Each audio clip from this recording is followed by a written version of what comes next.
जा रहे हैं, क्योंकि मैं पहले से कुछ निर्धारित कार्यक्रमों में पहुंचना चाह रहा हूं। एक तो यहीं बगल में आंवला में कार्यक्रम लगा है, इसके बाद बरेली शहर में एक कार्यक्रम है, इसलिए हम आपसे क्षमा चाहते हुए यहां से निकलना चाह रहे थे। और हमारे भाई आदरणीय मौर्य जी को बीच में रोकना पड़ा, इसके लिए मैं मौर्य जी से भी क्षमा चाहता हूं। सम्राट अशोक क्लब के तत्वाधान में बरेली जनपद में कई जगह कार्यक्रम हो रहे हैं।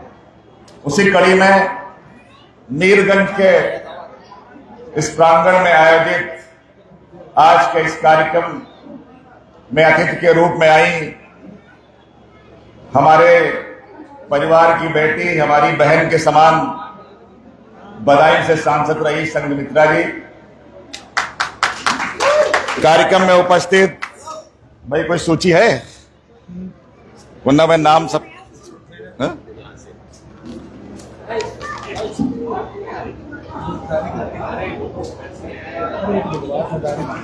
राम अवतार मौर्य जी, जगतपाल मौर्य जी, मनी दया शंकर मौर्य जी, राजकुमारी मौर्य जी, रितु शाक्य जी, संतोष जी भाई पत्रकार साथी, और हमारे मंच पे उपस्थित हैं बिथरी से ब्लॉक प्रमुख रहे भाई विजेंद्र पटेल जी, योगेश पटेल जी, आदरणीय बनवारी लाल मौर्य जी, पीयूष वर्मा जी, रमेश मौर्य जी, सामने बैठे हैं भाई हमारे शास्त्री जी और प्रेमराज मौर्य जी, और पूरी टीम जो इस कार्यक्रम को आयोजित करने वाले लोग हैं, सभी का मैं आभार प्रकट करता हूं, धन्यवाद देता हूं। और हमारी माताएं, बहनें, बुजुर्गों और हमारे पत्रकार बंधुओं,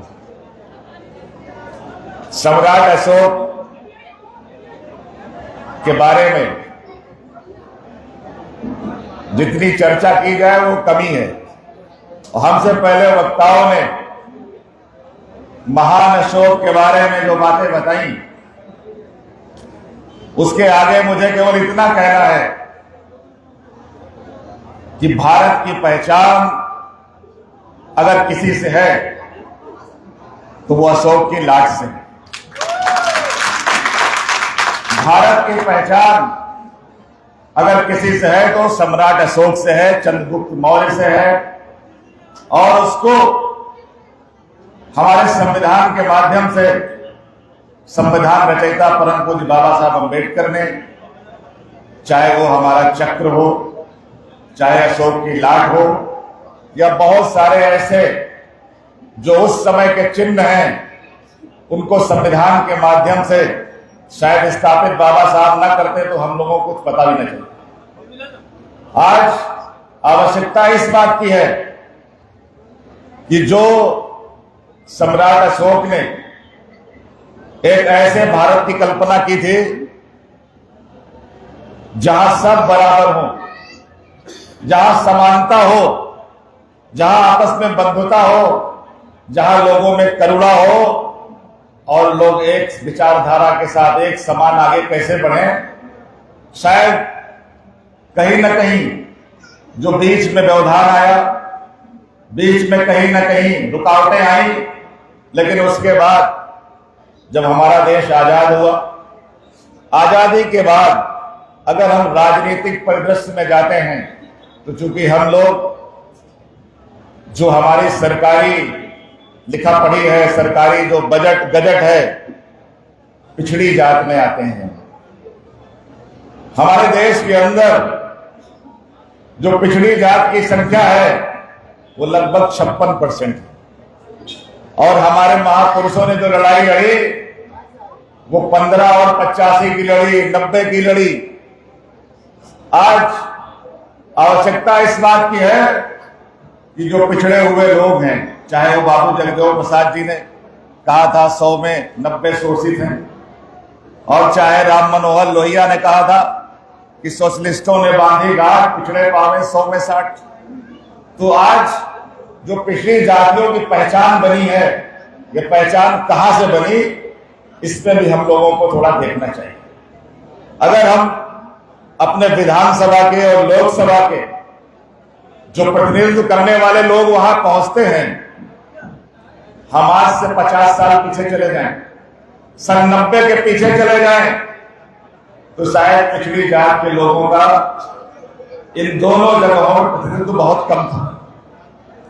लेकिन आजाद हिंदुस्तान में पिछड़ी जातियों को राजनीति में लाने का जो अवसर देने वाले, चाहे चौधरी चरण सिंह जी हो, चाहे मान्यवर काशीराम साहब हो, और चाहे श्रद्धेय मुलायम सिंह यादव जी हो, आज हम सबको इस बात पे गौर करना है कि हमारा कैसे प्रतिनिधि बढ़े। आज अभी संघमित्रा जी ने बताया कि इन्होंने भी अशोक जयंती पे अवकाश की मांग की थी। आज वही मांग हम भी कर रहे हैं, लेकिन ये मांग पूरी कब होगी इसके बारे में कुछ नहीं पता किसी को, ये किसी को नहीं पता। इसलिए हम सब लोग अगर सम्राट अशोक को मानने वाले लोग हैं, उनके विचारों को मानने वाले लोग हैं, तो उनका जो विचार था, जो उन्होंने अपने राज्य में समानता का दर्जा देते हुए सारे समाज के लोगों को एक साथ लेके चले थे, आज मौर्य समाज के लोगों की जिम्मेदारी है कि वो उनके उस समय का जो विचार था उसको आगे कैसे बढ़ाएं। और इसके लिए सबसे बड़ी आवश्यकता है, अभी रितु जी कह रही थी कि सबको, बच्चों को कैसे आगे बढ़ाने के लिए शिक्षित करना पड़ेगा।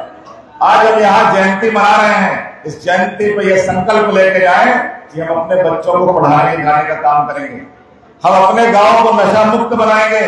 अगर इन बातों पे हम गौर नहीं करेंगे तो इतिहास की बातों को कहते कहते जयंती बनेगी, हम घर चले जाएंगे, उसके बाद परिणाम कोई आने वाला नहीं है।